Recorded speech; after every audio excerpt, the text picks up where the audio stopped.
और हम एक ही कंपनी में काम किया करते थे। एक रोज हमें ट्रेनिंग पर भेज दिया गया। हमारी इससे पहले औपचारिक बातें ही हुआ करती थी, पर ट्रेनिंग पर हमें एक दूसरे को जानना का मौका मिला। हमें कमरे में एक ही साथ ही रुकना था। साथ रहकर हम आपस में काफी घुल मिल गए थे। अक्सर रात को मुझ पर से चादर हट जाती तो मुझे मुकेश चादर उड़ा दिया करता था। मैंने उससे पूछा, क्यों जागते रहते हो क्या रात भर? मेरी तरह आदत है करवट बदलना?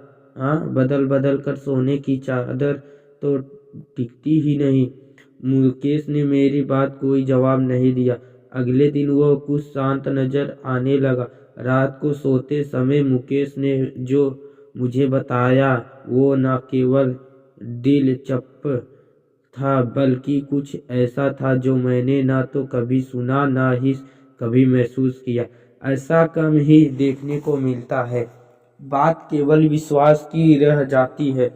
मुकेश ने कहा न शुरू किया अपना, शायद यकीन ना करे, आप यह यकीन न करें, 2003 का साल था। टीवी देखना, लाइब्रेरी जाना, दोस्तों से मिलना जुलना मेरी दिनचर्या बनी हुई थी। ऐसे में एक दिन मैं अपने दोस्तों से मिलने उसके घर गया हुआ था। पता चला मेरे छोटे भाई दिनेश की तबीयत खराब है। मैं तुरंत घर को निकल पड़ा। वहां देखने परिवार के सभी लोग मौजूद हैं। जब मैं वहां पर तुरंत गया, मिलने निकल पड़ा था, मिलने के लिए परिवार पूरा वहां पर मौजूद थे। दिनेश जोरों से चीख रहा है। दिनेश जो था मेरा भाई छोटा, वो जोरों से चीख रहा था, जैसे उसे किसी तरह का दर्द हो रहा है, जैसे उसे कोई मार रहा है, दर्द हो रहा है। उसकी हालात बिल्कुल भी देखने लायक नहीं थी। 3-4 लोग भी मिलकर उसे संभाल नहीं पा रहे थे। पिताजी ने कहा तुरंत डॉक्टर के पास लेकर चलते हैं, पर माँ ने मुझे चुपचाप रहने का इशारा किया। दिनेश चीखता और बेहोश हो जाता। दिनेश के चीखें अब भयानक होने लगी। कोई उसका सर दबा रहा है, कोई उसका छाती पर मल रहा है। नानी ने कहा पूजा घर में ले चलो। इससे इतना सुनते ही दिनेश जोरों से चीखा। शायद ये बात उसे पसंद नहीं आई। उसे घसीट कर पूजा घर में लाना पड़ा। यहाँ वो और भी जोरों से चीखने लगा। उसे संभालना मुश्किल हो रहा था, तो हमने उसे कुर्सी से बांध दिया। फिर नानी ने उससे प्रश्न किया, बात को तू कौन है? सुनकर दिनेश गुस्से में भर गया। उसका सर और छाती अब भट्टी की तरह तपने लगी।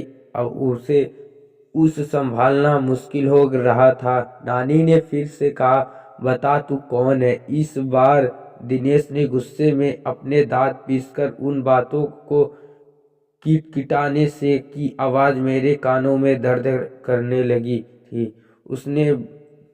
उसके बदन की सारी हड्डियां कड़क रही थी।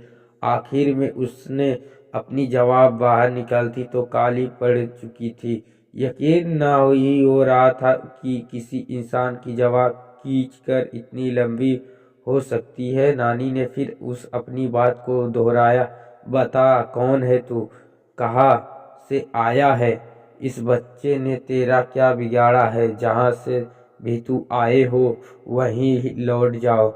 बदले में जो कुछ भी मांगोगे हम तुम्हें देंगे, लेकिन इस बच्चे को छोड़ दो। दिनेश ने अपना आपा खो दिया। अपना आपा जो था खो दिया, मतलब दिमाग खो गया दे दिया। वो उसी तरह कहराकर दांत पीसकर चीखता चिल्लाने लगा और बेहोश हो जाता। होश में आने पर उसे संभालना मुश्किल हो जाता था। मुझसे यह सब देखा नहीं गया। मैं बाहर आ गया था और रोने लगा। उस व्यक्ति मैंने हनुमान जी को याद किया, मंदिर में दिया भी जलाया, रोते रोते भगवान से दिनेश के ठीक होने की प्रार्थना की और वापस दिनेश पर पास आ गया। दिनेश के रोने चीखने से वहाँ अब जमघट लगने चुका था।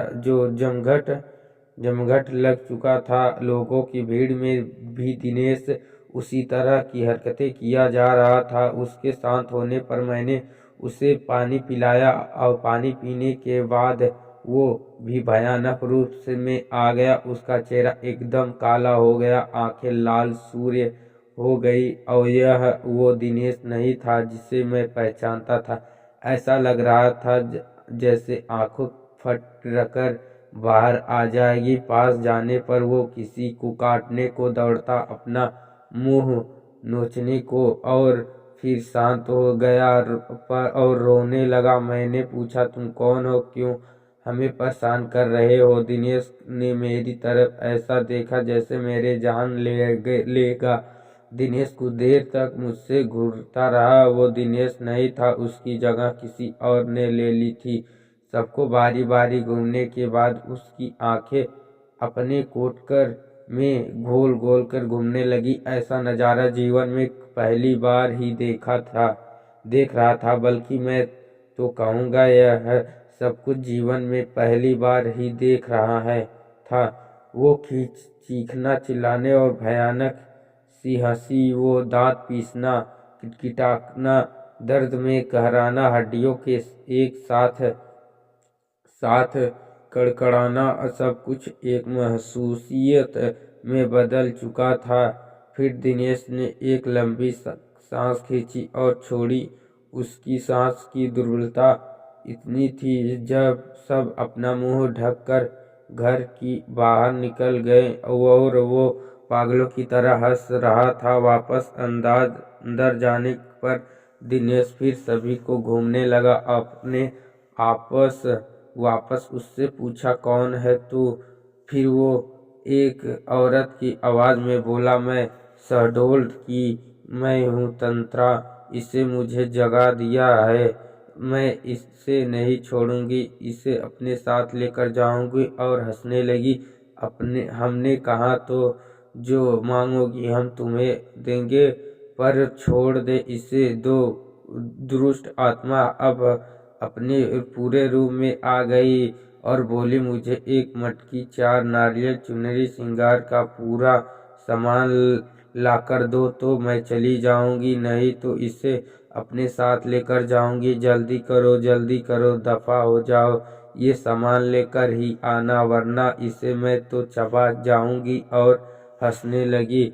हम सबके चेहरे पीले पड़ गए। माँ और मैं तेजी से बाजार की तरफ निकलने रास्ते में माँ रोने लगी तो मैंने उसे दिलासा दी, सब ठीक हो जाएगा माँ। माँ बोली, कुछ भी ठीक नहीं होने वाला है मुकेश, मैंने तुझे बताया नहीं? इसने जब अपना पहला असर दिखाया था तब दिनेश को क्या हम समझ नहीं पाए थे? दिनेश के साथियों ने हमें बताया उस दिन दिनेश के ऑफिस में मीटिंग थी। सब आपस में हंस बोल रहे थे, सब कुछ ठीक था कि अचानक दिनेश की तबीयत बिगड़ने लगी। दिनेश ने सामान रखा था, गिलास उठाया और पानी पिया। पानी पीते ही दिनेश बेहोश हो गया। उससे साथी चौंक गए। दोनों लोगों ने मिलकर उसे टेबल पर लिटाया और समय उसकी आंखों के आंसू बह रहे थे। वो अपनी साथियों से कुछ कहना चाह रहा था, लेकिन उसे मुंह में एक शब्द भी नहीं निकल पड़ रहा था।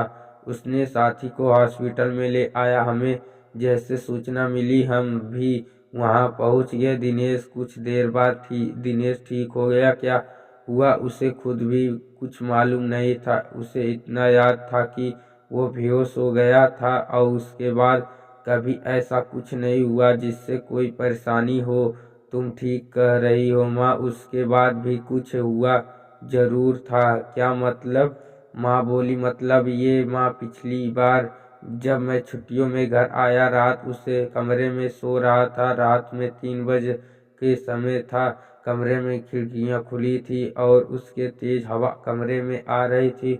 उस हवा के शोर से मेरी आंख खुली। मैंने देखा एक साया मेरे पास खड़ा था। ध्यान से देखने पर भी मैं उसका चेहरा न देख पाया। उससे चेहरे की कालिख के अलावा कुछ न दिखा था।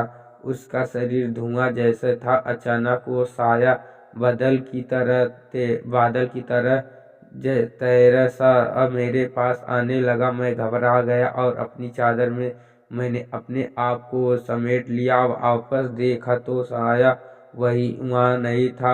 इसे अपना वहम मानकर मैं भूल चुका था। पर अब दिनेश ने हालात देखकर लगता है कि कुछ तो जरूर हुआ है। मैं इसके बाद मटकी में लेने चला गया और माँ श्रृंगार के लिए सामान खरीदने लगी। मुझे दुकान बंद मिली तो मैं सीधे कुम्हार के घर चला गया। वहां से लाल और काली दोनों मटकी लेकर आया। वापस आकर जो ही सामान हमने दिनेश के आगे रखा वो शांत हो गया। नानी ने दिखाने गई तो दिनेश के सामने जाकर खड़ी हो गई। कुछ देर तक नानी उसे ही ऐसा देखती रही।